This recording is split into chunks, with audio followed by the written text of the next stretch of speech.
Australia's governments must work together to solve the big issues.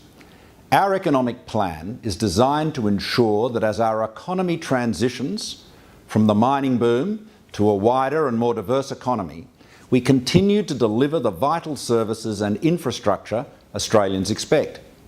In Canberra on Friday, I'll meet with the Premiers and the Territory Chief Ministers to discuss our plan to fund services in the years ahead in the most effective way for all Australians, for you. Currently, Canberra collects taxes and provides the states and territories almost $50 billion a year in tied grants to fund services and build infrastructure. This results in ongoing arguments, negotiations and duplication in administration.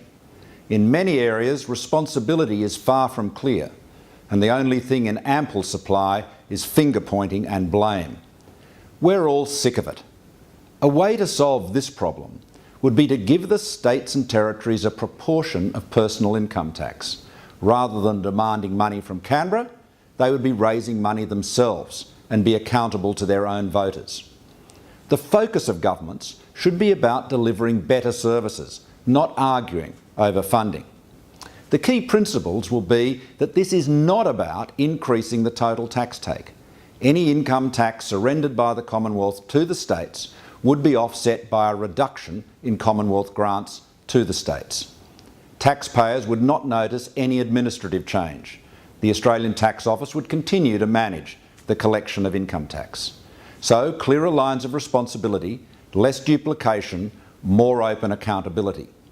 The states' lack of financial freedom, their constant begging to the Commonwealth, the constant blame game, this is what is wrong with our federation. Now, we can't reform it ourselves. This has to be agreed with the states, and we know it'll take some time.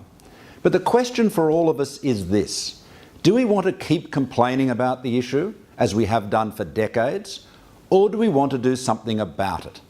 Let's stop the predictable arguments and focus instead on the best way to deliver effective services for all Australians.